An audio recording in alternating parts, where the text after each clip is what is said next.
Assalamualaikum warahmatullahi wabarakatuh. Selamat datang kawan-kawan semuanya di channel Riam Biru, dan terima kasih untuk kawan-kawan semua yang sudah berkenan hadir di channel ini. Kali ini ada satu cerita datang dari Mas Rizal di Jogja. Mas Rizal sendiri itu aslinya bukan Jogja, melainkan dari Pekanbaru sana. Nah, merantau datang ke Jogja karena urusan kuliah, karena urusan belajar. Tapi di tahun kedua atau di sekitar semester keempat, Mas Rizal itu mengalami kecelakaan. Kejadiannya itu sekitar tahun 2009. Jadi waktu itu Mas Rizal ini lagi giat-giatnya belajar begitu ya. Lagi memang senang banget, dan hal itu dimotivasi lagi tentu ya sama seorang cewek gitu ya. Ada seorang perempuan yang memang disukai sama Mas Rizal, dan dia itu anak yang pinter, plus dia itu nggak pelit, suka berbagi catatannya, suka ya kayak gitu ngasih tahu. Misalkan nggak paham ini maksudnya apa, ya dikasih tahu sih sama temannya tadi. Jadi waktu itu Mas Rizal ceritanya saat sebelum mengalami kecelakaan ini, dia itu datang ke suatu kekosan cewek, tapi nggak sendirian. Mas Rizal sendiri itu berdua. Dia itu satu daerah kosannya sama temannya, teman sekelas, dan ini akhirnya berangkat bareng, yuk main ke sana aja.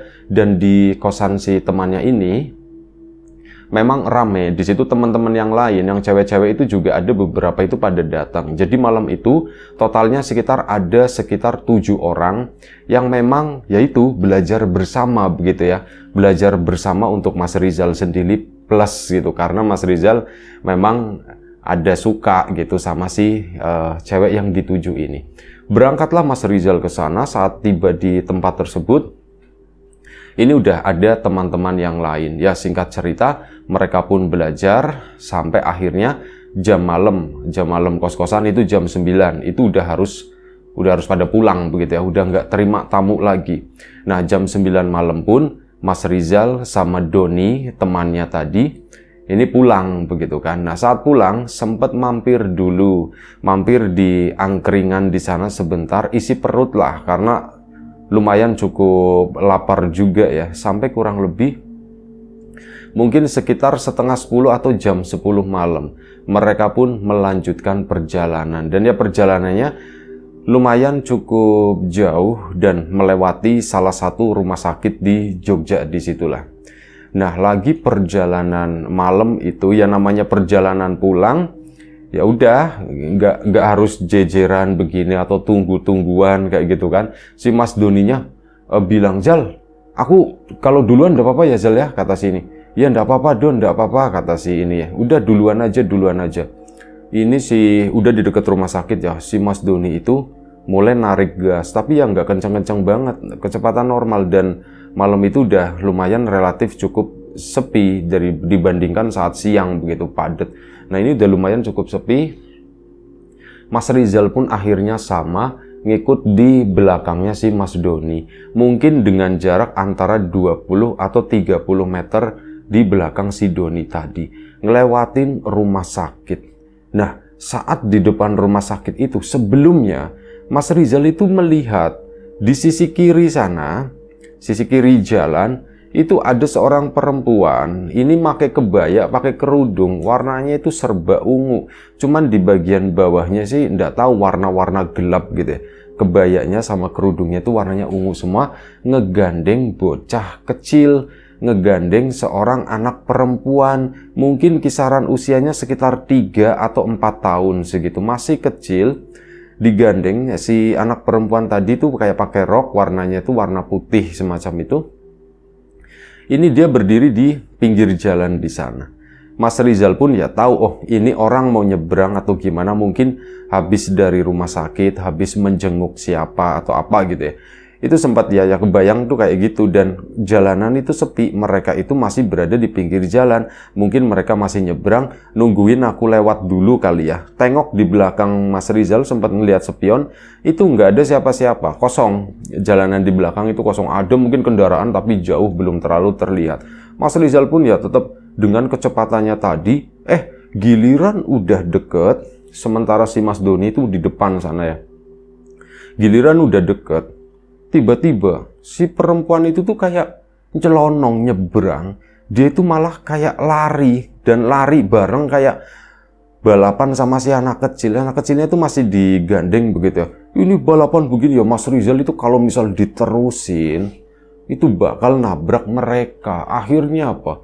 Mas Rizal pun banting gitu kan, banting banting setir, banting stang ya, banting motornya ke arah kiri ke sana, ngindarin mereka berdua, seret, kebablasan, hilang kendali, dan Mas Rizal pun nabrak trotoar. Brak, kenceng banget pokoknya seingatnya Mas Rizal.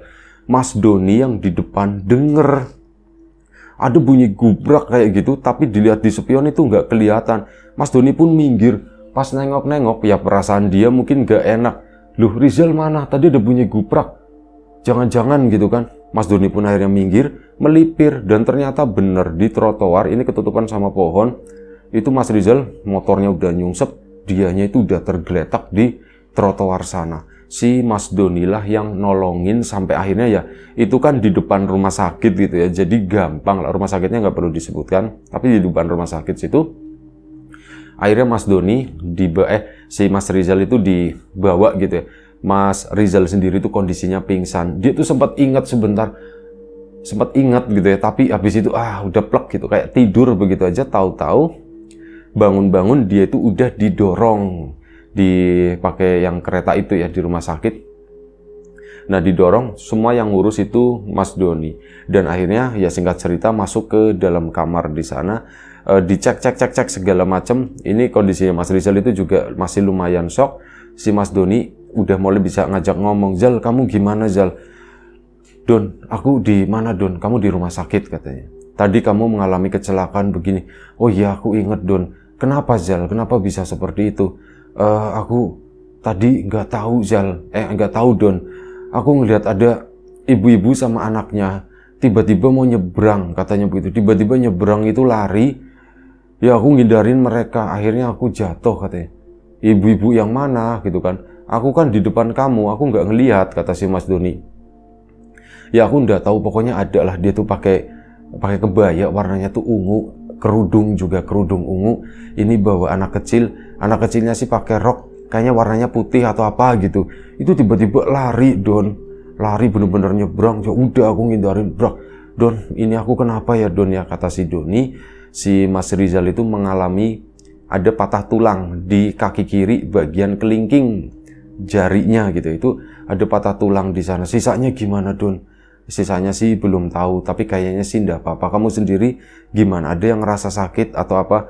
"Aku kakiku sakit," katanya. "Ya cuman kaki kiri itu doang, sisanya sih cuman lecet-lecet begitu doang ya, perih." Nah, habis itu, "Zal, kamu coba kontak keluarga kamu," kata si Mas Doni kan.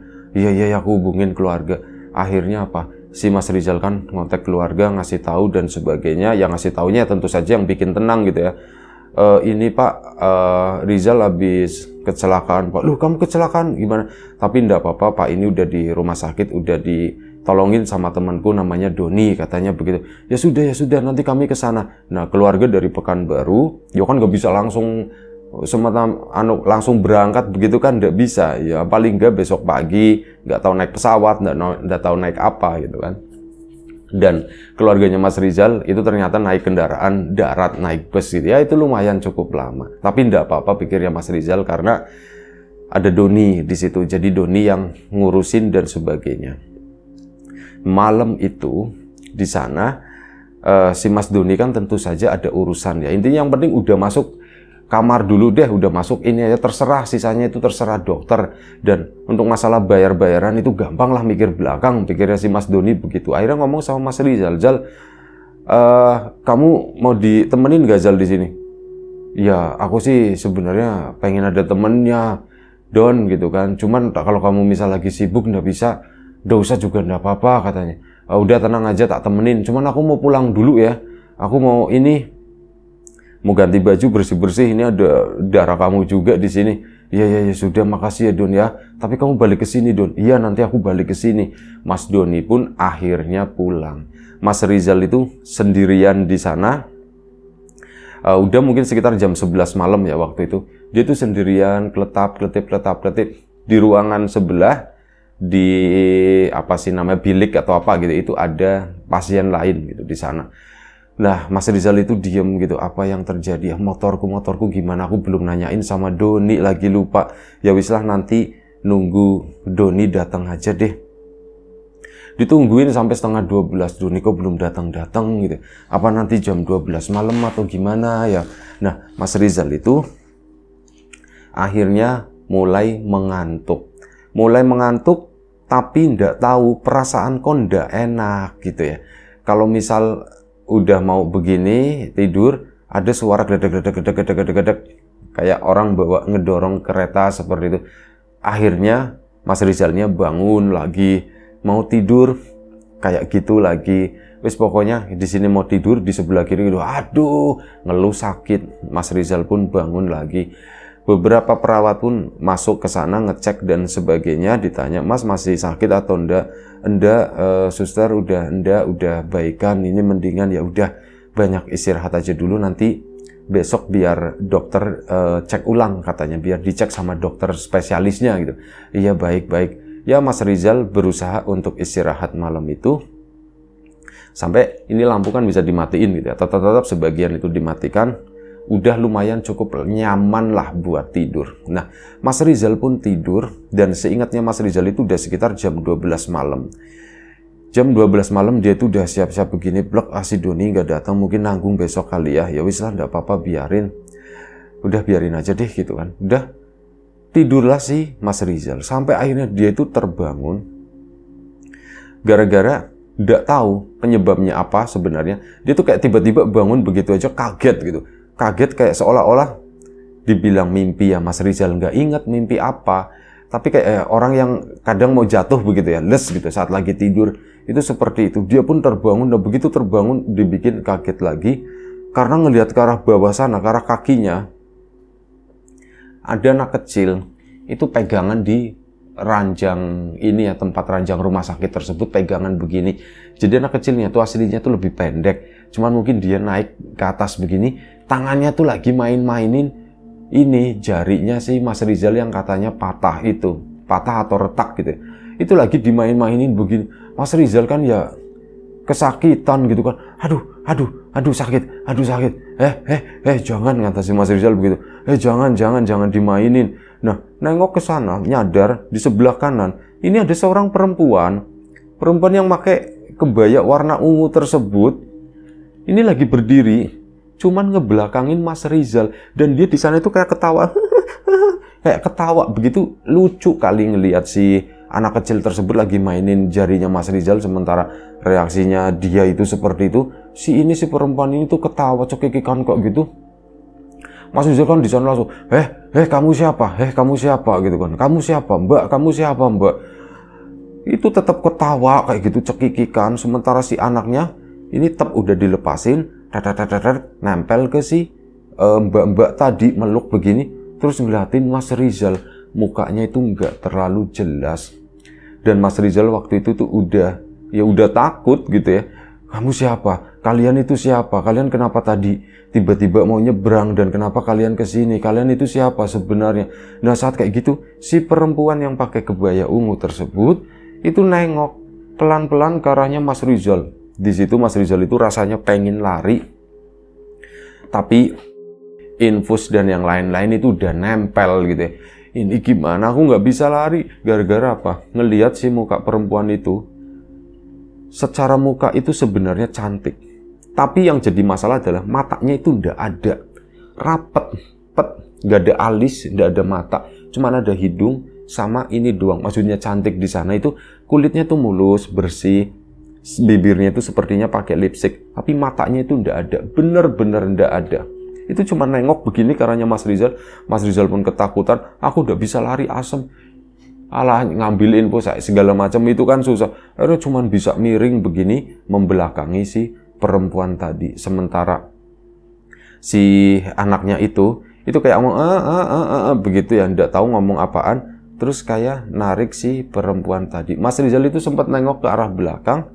Ternyata, jadi di pikirannya Mas Rizal, perempuan tadi itu adalah perempuan yang nggak bisa melihat, anggap aja. Dan ini anak kecilnya itu yang nuntun gitu.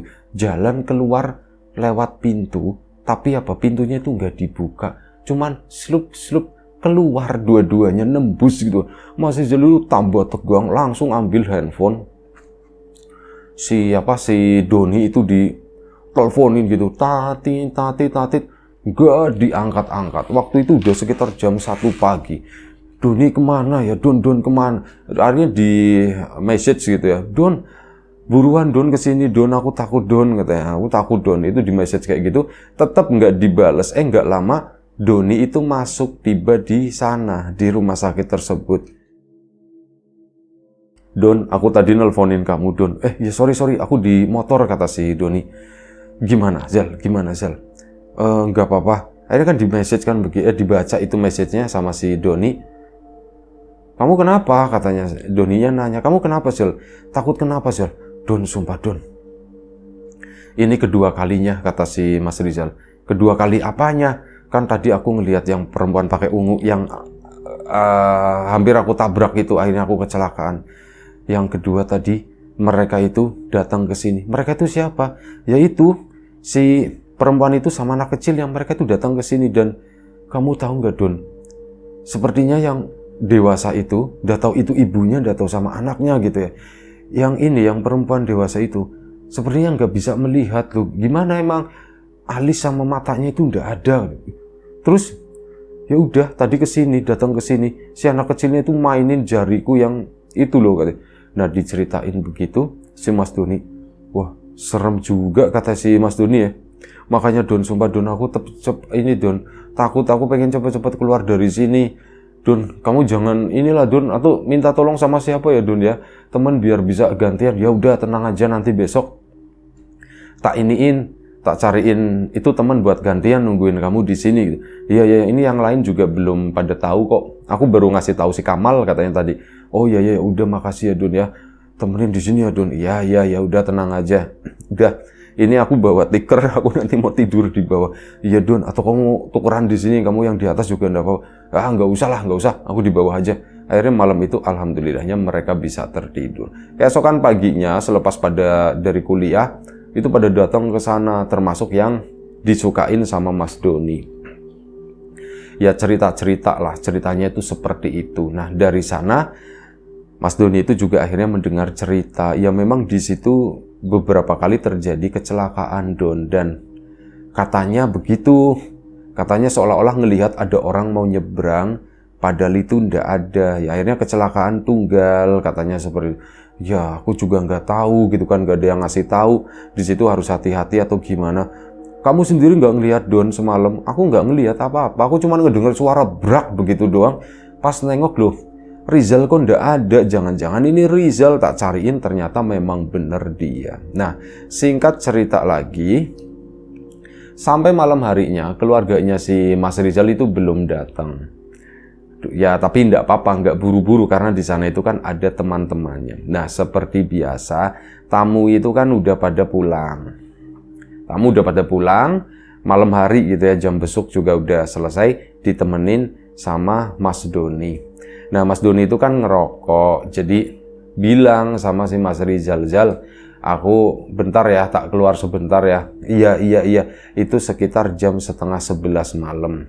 Itu keluar, cuman ditinggal sebentar sama si Mas Doni. Ngerokok mungkin 10-15 menit. Lama-lamanya ya setengah jam mungkin ya. Di sana kelap-kelip doang kan si Mas Rizal. Dia itu ngelihat ke arah pintu. Ini kan ada angin-anginnya. Angin-anginnya itu dari kaca gitu, tutup kaca. Ngeliatin ke arah angin-angin.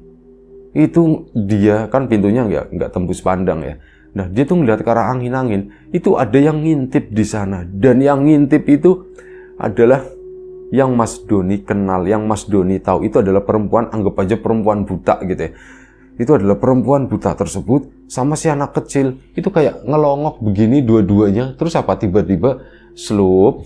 Itu kan takut, langsung ambil handphone, mau nelfon si Doni. Doni diteleponin, nggak diangkat-angkat gitu. Lah si Doni ini kemana gitu. Nah setelah itu si Mas Rizal kan langsung banting badan gitu, ngadep ke arah samping, ngebelakangin, udah ngeringkuk begini aja sambil nelfonin si Doni. Langsung Don, ya, akhirnya di message lagi, Don buruan ke atas. itu nggak dibales, nggak diapa-apain gitu ya, sampai akhirnya si sosok perempuan tadi itu datang ke kamar itu lagi.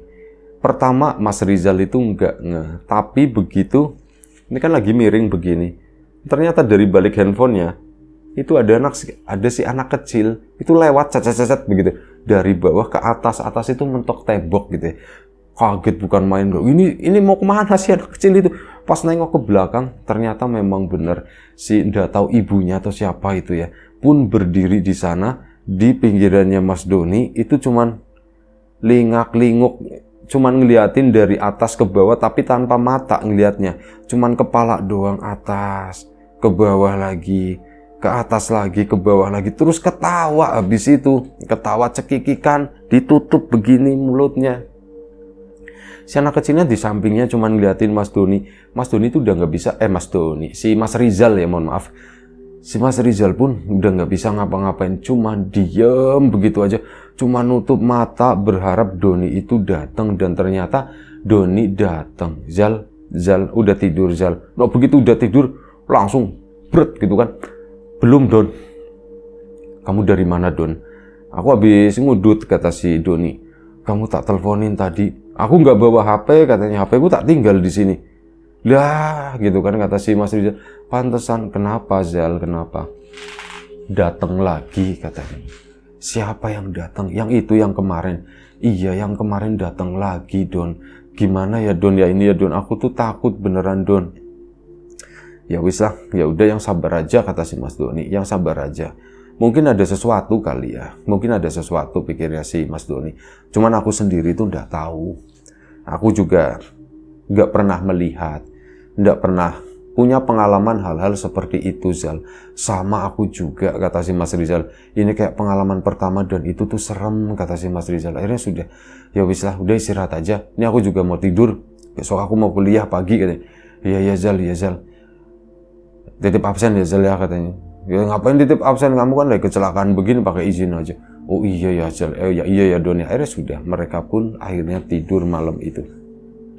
Malam itu tidur, Mas Doni itu di sana tidur di bawah, tapi Mas Rizal itu tahu kalau di tempat tersebut dia nggak sendiri. Memang ada pasien yang lain, cuman maksudnya di ruangan itu dia nggak sendiri. Di dekat pintu di sana, ini siapa sih Mas Rizal ngelihat? Ada yang berdiri di situ dan nggak jauh-jauh dari yang warnanya ungu itu, perempuan yang pakai warna ungu. Mas Rizal udah cuek aja, udah aku diem aja, kalau ada apa-apa aku tinggal teriak, toh Doni juga di bawah, dipastikan oh ya Doni ada di situ kan. Mas Rizal pun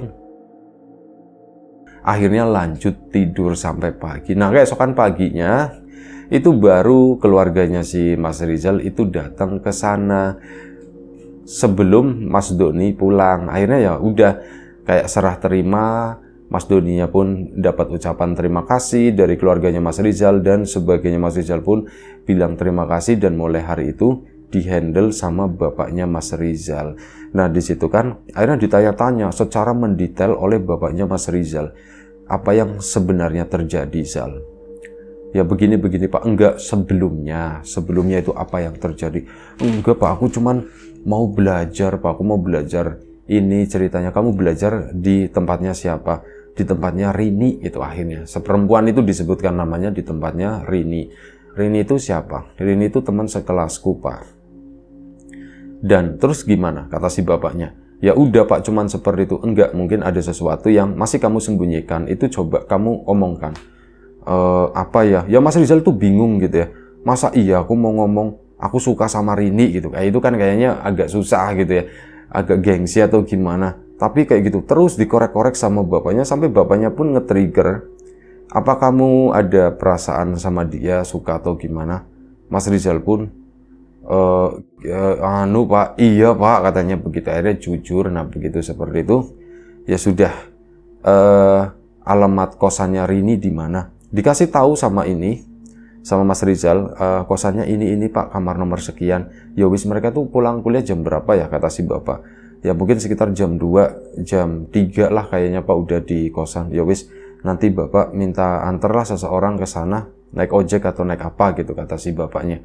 Loh, bapak mau ngapain, katanya. Enggak, bapak cuma pengen ketemu sama Rini aja, katanya. Akhirnya apa, bapaknya Mas Rizal pun beneran sore sekitar jam 3 itu keluar. Dan ya enggak tahu, Mas Rizal itu belum tahu hasilnya ya.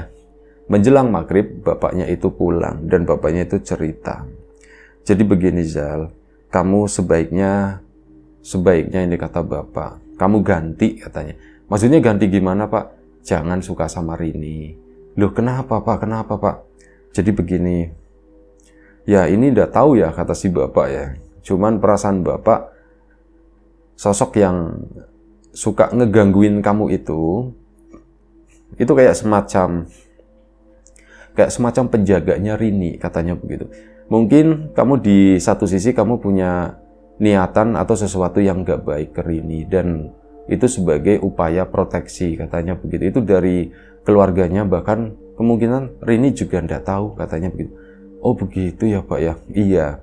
Makanya kalau kamu memang suka sama dia, ya kamu belajar aja yang bener, selesaiin kuliah. Setelah itu udah nggak usah mikir yang aneh-aneh. Kamu suka sama dia, deketin, ya udah gitu kan. Disitulah saat kamu bisa serius. Tapi kalau sekarang kayaknya belum deh. Kamu fokus kuliah aja. Kamu baru tahun kedua, semester keempat, masih panjang gitu kan. Masih ada 4 atau mungkin kamu bisa 6 semester lagi ke depan.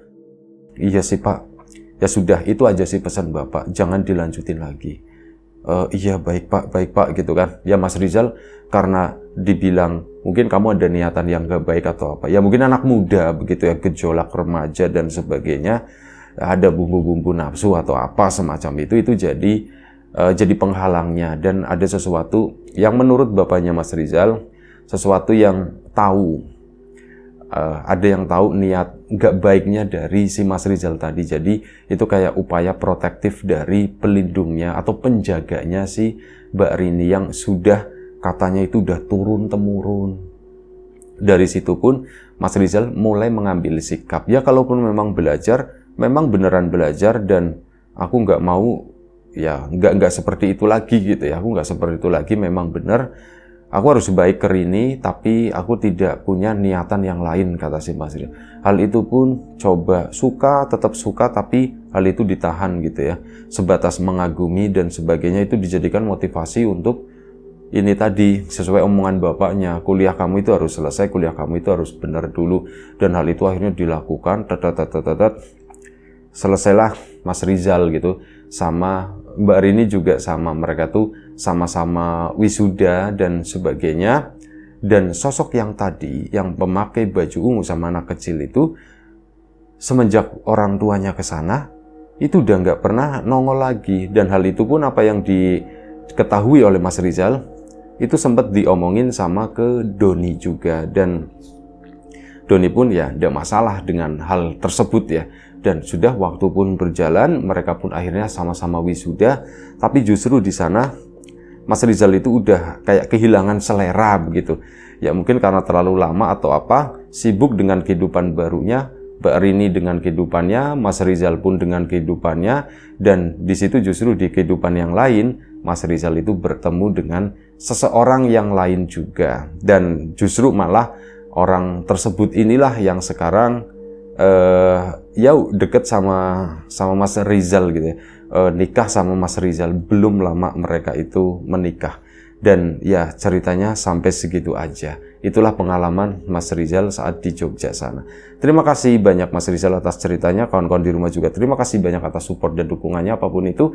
Kawan-kawan subscriber, kawan-kawan membership, kawan-kawan yang udah kasih support dalam bentuk super thanks ke Riam Biru, terima kasih banyak semua. Kawan-kawan yang udah ngasih like, udah nge-share ke yang lainnya, kawan-kawan yang udah ninggalin komentar juga terima kasih. Doa terbaik dari kami untuk kawan-kawan semua, semoga selalu diberi kemudahan dalam hal apapun, termasuk kemudahan dalam hal rezeki, yang sakit segera diberi kesembuhan, yang sehat tetap dijaga kesehatannya. Sampai jumpa di episode selanjutnya. Riam Biru, jaga kesehatan kawan-kawan semuanya. Sekali lagi terima kasih banyak. Mohon maaf sebesar-besarnya kalau misalnya ada sesuatu yang gak berkenan di mata, di hati, di telinga kawan-kawan semuanya. Itu aja, sampai jumpa lagi. Assalamualaikum warahmatullahi wabarakatuh.